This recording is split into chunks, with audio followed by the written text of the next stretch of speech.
Everybody loves a good ghost story. From the renowned haunting of the Amityville Horror House to the lesser-known curse of the Bassano Vase, legends of the ghostly and macabre have been fascinating and frightening us for centuries. But have you ever wondered if there's any truth behind the lore? Over the last 8 years that I've spent as a paranormal researcher, I have constantly asked one important question. Is this a hoax, or could it truly be a haunt? I'm Courtney Hayes, host of the podcast Haunts, where every week I dissect another ghostly legend in an effort to find the truth that lies within. Listen to Haunts for free on your favorite podcasting app and help me to unveil the unknown.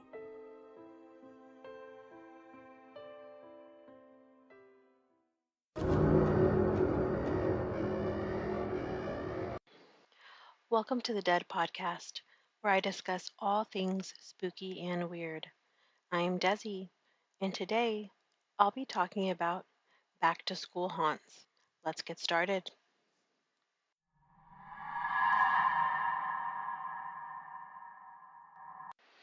Hey everyone, how's everyone doing tonight? I hope y'all are doing good.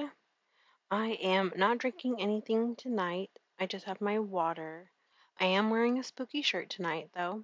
I am wearing my Freddy Krueger and Nightmare on Elm Street t-shirt, and it has Freddy's knife hand slashing through the middle of it. And then at the bottom, it says, "Ready or not, here I come." It's one of my favorite shirts, and I will post a picture of that for y'all to see. Tonight's episode is actually a listener recommendation, and this was from a while back, but this is from JT, and he recommended I do an episode around when everyone goes back to school about like haunted schools and stuff. So I thought that was interesting, and that's what this episode is going to be about. So I hope JT and the rest of y'all enjoy it. Let's get started. The first one I'm going to be talking about is Gettysburg College. Gettysburg, Pennsylvania is known to many ghost hunters and historians as one of the most haunted locations in the United States. The American Civil War and the Battle of Gettysburg left a stain on the town of Gettysburg that took years to wash away and resulted in many of the hauntings we hear about today. The American Civil War was a trying time for all involved, with families and friends losing loved ones as a result of these darker days in our nation's history. Gettysburg saw what was possibly the very worst that came of the war. The battles that took place there are some of the bloodiest and most barbaric ever recorded in our nation's history. Fought in the year 1863, from the dates of July 1st to July 3rd, the Battle of Gettysburg ultimately resulted in approximately 46,000 to 51,000 casualties. This grand fight took place on Gettysburg Battlefield. Founded 31 years before the Battle of Gettysburg took place, Gettysburg College is largely considered one of Gettysburg's most haunted abodes. The battle began on the west at the ridges of Loras Whistler's Schoolhouse and Knoxland between Cashtown and Gettysburg. Near Gettysburg, dismounted Union cavalry defended McPherson's Ridge and Hers Ridge, with infantry support arriving to defend Seminary Ridge at the borough's west side. Oak Ridge, a northward extension of both McPherson Ridge and Seminary Ridge, is capped by Oak Hill, a site for artillery that commanded a good area north of the town. Since the college stood directly in the midst of the Battle of Gettysburg, it was only logical to use this massive structure as a makeshift hospital in order to care for wounded soldiers. This such hospital was unique in that it cared for troops of both North and South. It is incredible to note that upon forces taking control of the college, students rushed to the aid of the soldiers wounded in battle. Every hallway and room within the college was occupied by an estimated 700 Confederate soldiers. These selfless students certainly had their hands full in caring for these complete strangers. Henry Watkins, class of 1864, recorded that from anywhere inside Gettysburg College, and at any time, that the shrieks, prayers, and moans of the wounded or dying could be heard. This fact will come into play shortly. For a month after the Battle of Gettysburg, the college continued to serve as a Confederate hospital and prison camp for captured Union soldiers and officials. Surgeries also continued well after the war, taking place in Penn Hall and the surrounding fields, while the dead remained scattered outside. At the close of the battle, nearly 22,000 wounded soldiers remained on the battlefield. These troops were subsequently treated at the outlying camp Letterman Hospital or nearby makeshift hospitals in houses, churches, and other buildings. Dead soldiers on the battlefield totaled 8,900, with contractors hired to bury the dead that resulted from the grisly war.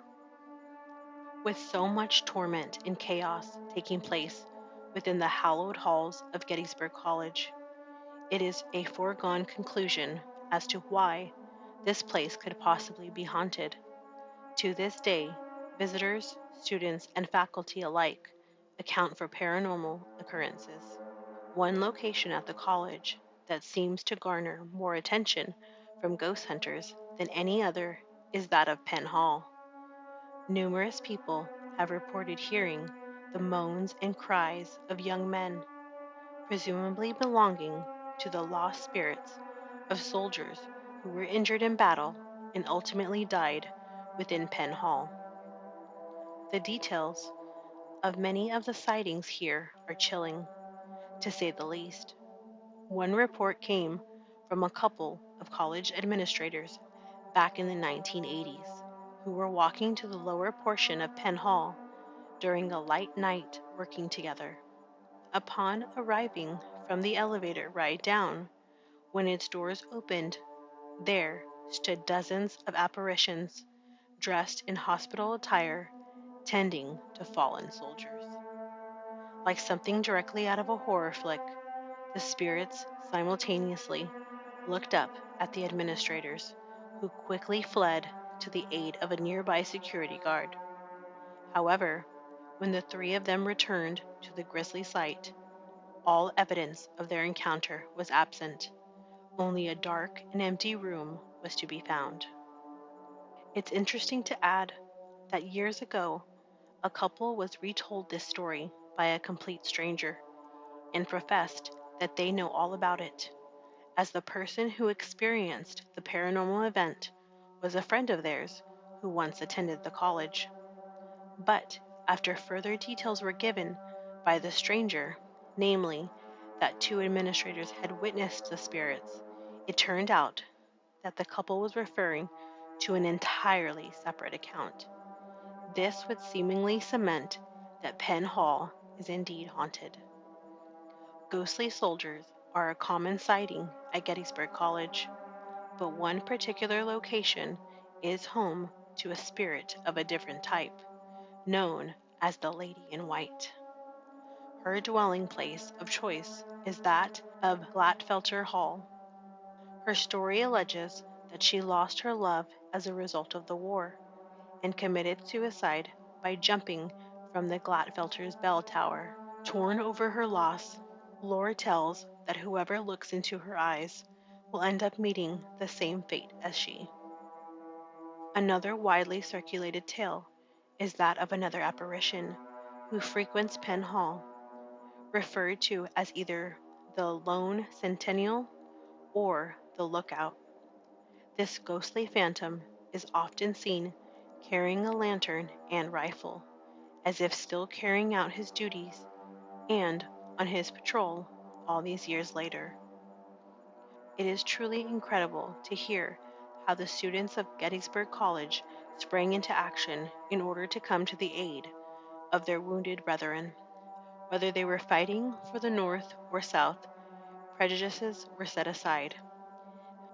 The events that unfolded during the trying times at Gettysburg College will forever go down in history as some of the most patriotic actions ever to be displayed by our nation's youth. Their selfless heroics no doubt served to save the lives of many wounded soldiers who were fighting for what they believed. These events certainly come into play when stories of ghostly activity are reported. Spirits of lost love, brave young men and women, mighty soldiers, doctors, nurses, and generals are all said to have been seen within Gettysburg College. Most seem to be harmless, simply reliving the days of the Civil War. Throughout Gettysburg College's history, it has been the source of many paranormal accounts occurring within its walls. Being home to some of the bloodiest events during the Civil War, it is no wonder that this location is a favorite of many ghost hunters and thrill seekers. Professionals in the paranormal field have surveyed its grounds often, hoping to record evidence of its alleged hauntings. Tours are even given to outsiders and locals alike to get a first-hand look into Gettysburg College's haunted history. Television series that cover ghost activity have even visited the college. There are most definitely some dark things taking place here that are enough to get national attention that make it one of the most visited sites in the country. Many of the same also routinely visit Gettysburg Battlefield in hopes of meeting a spirit from Gettysburg's past. With thousands dying as a result of the war, it is a hot spot for sightings, like many of the other named locations. Many who have snapped pictures within Gettysburg College and its surrounding area have found apparitions and strange glowing orbs to show up later in their photographs that they've taken. With its much documented history of the paranormal, Gettysburg is sure to provide you with a haunting time. You never know what you just might find along the way. The next one is Ohio University. Ohio University in Athens, Ohio, is not just one of the oldest public universities in the United States. It is also widely regarded as one of the most haunted. The university's campus and the surrounding town of Athens are steeped in stories of ghostly apparitions, unexplained phenomena, and haunted locations that have intrigued and terrified students, faculty, and visitors for generations. Ohio University's history dates back to 1804, when it was established as the first university in the Northwest Territory. The town of Athens, where the university is located, has a long and complex history, including its association with several Native American tribes and its proximity to numerous burial mounds and cemeteries. Over time, the university's peaceful, picturesque setting has become the backdrop of a series of unsettling tales that intertwine the campus's historical roots with the supernatural. Among the many haunted locations on campus, Wilson Hall stands out as the most notorious. Located on the West Green, Wilson Hall has been the subject of numerous ghost stories, most of which focus on room 428. This room is so infamous that it has been permanently sealed by the university due to the intense paranormal activity reported there. The legend of room 428 centers on a student who lived there in the 1970s. According to the story, this student was deeply involved in the occult and conducted various rituals in the room. One night, something went terribly wrong, and the student was found dead under mysterious circumstances. Since then, reports of strange occurrences in the room have persisted, including objects moving on their own, eerie sounds, and even mysterious writing that appeared on the walls. Some accounts also speak of terrifying apparitions seen in the room, leading the university to close it off permanently. Wilson Hall's haunted reputation extends beyond room 428. Other students in the building have reported unexplained phenomena, such as lights turning on and off by themselves, doors slamming shut without cause, and cold spots in certain areas. These occurrences have made Wilson Hall a focal point for paranormal investigators, many of whom have reported detecting unusual energy levels and inexplicable electromagnetic disturbances in and around the building. Another key location associated with hauntings at Ohio University is the Ridges, formerly known as the Athens Lunatic Asylum. This sprawling complex opened in 1874 and operated as a mental institution until 1993. During its years of operation, the Ridges housed thousands of patients, many of whom were subjected to treatments that, by today's standards, would be considered inhumane. One of the most famous ghost stories associated with the Ridges is that of Margaret Schilling. In December 1978, Margaret, a patient at the asylum, disappeared. Weeks later, her body was discovered in an abandoned ward, and a stain from her decomposed body remains visible on the floor to this day. The ghost of Margaret Schilling is said to haunt the Ridges, with sightings of her spirit wandering the halls and unexplained phenomena such as cold spots, disembodied voices, and strange lights reported by those who visit the site.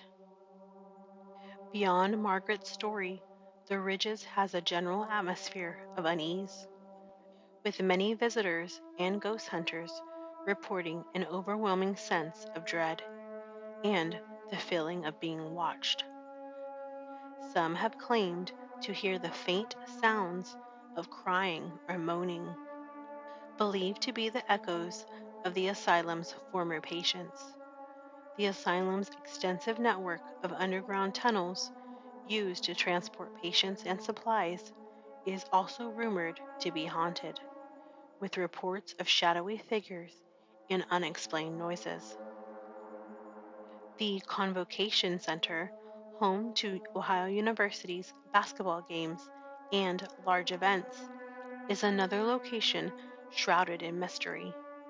Several staff members and athletes have reported strange occurrences in the building, particularly after hours when the arena is empty.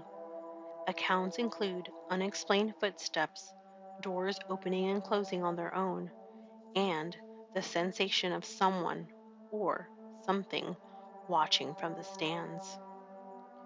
Some of the most chilling stories involve sightings of shadowy figures moving across the basketball court, as well as the unexplained flickering of lights. These reports have led to speculation that the Convocation Center may be built on or near a site of historical significance, possibly linked to the university's or Athens' past. Washington Hall, another dormitory on campus, is said to be haunted by the spirit of a former resident advisor who died in the building. Students living in Washington Hall have reported a variety of strange phenomena, including the sound of footsteps in empty hallways, doors slamming shut, and lights flickering without any apparent cause. Some residents claim to have seen the ghostly figure of the deceased RA, often described as a shadowy presence that lingers in the hallways, particularly at night. The RA's ghost is believed to be benevolent, but mischievous, occasionally playing pranks on the living by moving objects or causing minor disturbances.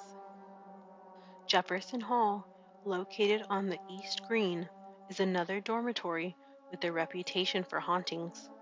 The basement of Jefferson Hall is said to be particularly active, with reports of disembodied voices, strange lights, and shadowy figures. Students have also reported feeling an overwhelming sense of unease when in the basement, as if they are not alone.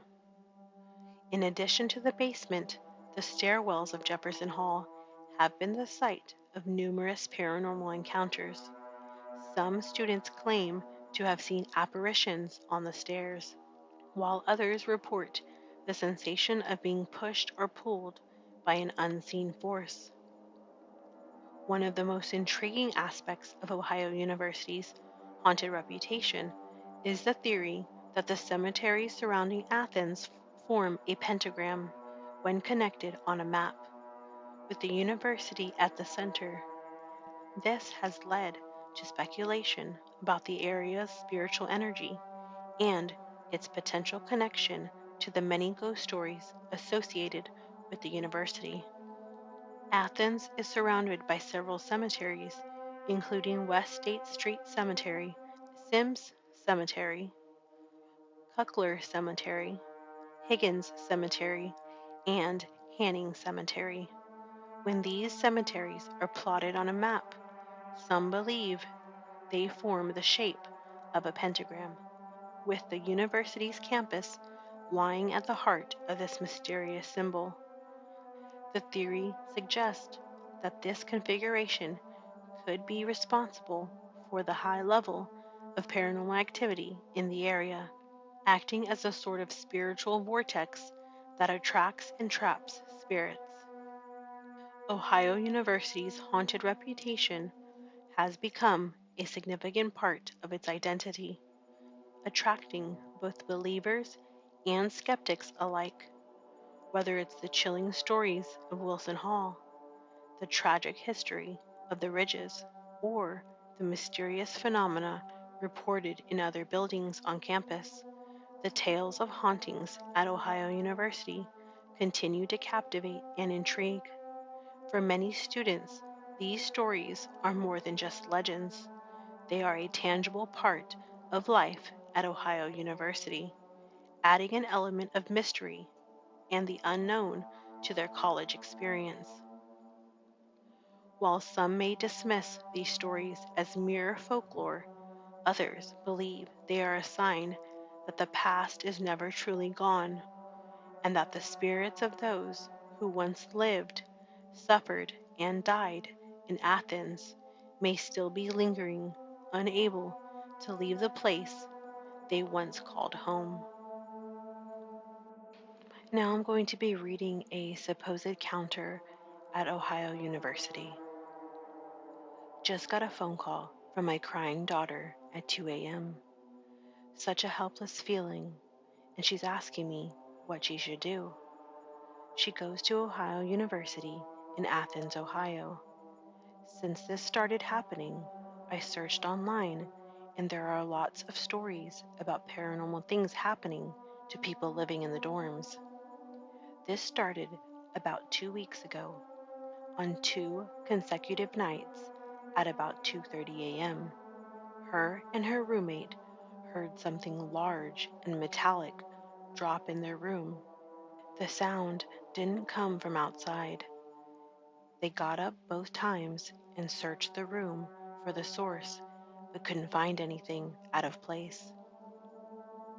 The next night, she's lying in bed and starts to hear a rapid, raspy breathing about 1 foot in front of her face.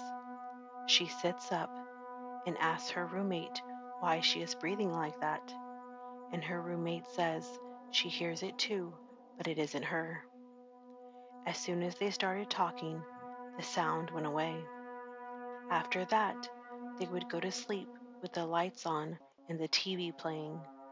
Nothing happened until tonight. Her roommate was asleep and she was working on a paper in bed on her laptop. The room was dark except for the light from her laptop. She said she closed the laptop to go to sleep, and as she laid back in her bed, she felt the bed depress, and a hand, she could feel fingers in a palm, grabbed her hip. She screamed and jumped out of bed, turned on all the lights. Nothing was there. She called me crying hysterically. She doesn't know what to do. Nothing has ever happened to me like this, but I have an open mind. I believe her. I told her to tell it to leave. They don't want it there. She repeated it as I said, while still crying. She didn't sound very convincing. It's heartbreaking as a father. She keeps asking me what she should do. She was going to go sleep in someone else's room the rest of the night. I don't know if she was going to leave her roommate by herself. An update. Just spoke to my daughter again. She said it was within a minute of closing her laptop and laying down that it happened. She said she felt the palm first and then the fingers. She said the weight on the bed was on the wall side. Her roommate is much more spooked than she is. I thought it might be the reverse. She said the roommate will not be in the room by herself anymore. She always feels eyes on her. The roommate was distraught that my daughter was touched. She feels like whatever it is doesn't feel like there are any boundaries anymore. I told her to keep noise and lights on at night from now on. Good thing she's coming home for spring break in 3 days.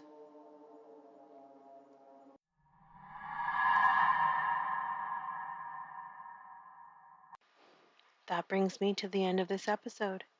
Thanks for listening to the D.E.A.D podcast. Please follow me on Instagram, Facebook, and TikTok at the D.E.A.D podcast. Also, feel free to send in your stories, episode suggestions, or feedback at the D.E.A.D podcast 1 at gmail.com, or send me a DM on Instagram. Also, be sure to check out the D.E.A.D podcast merch. The link is in the show notes.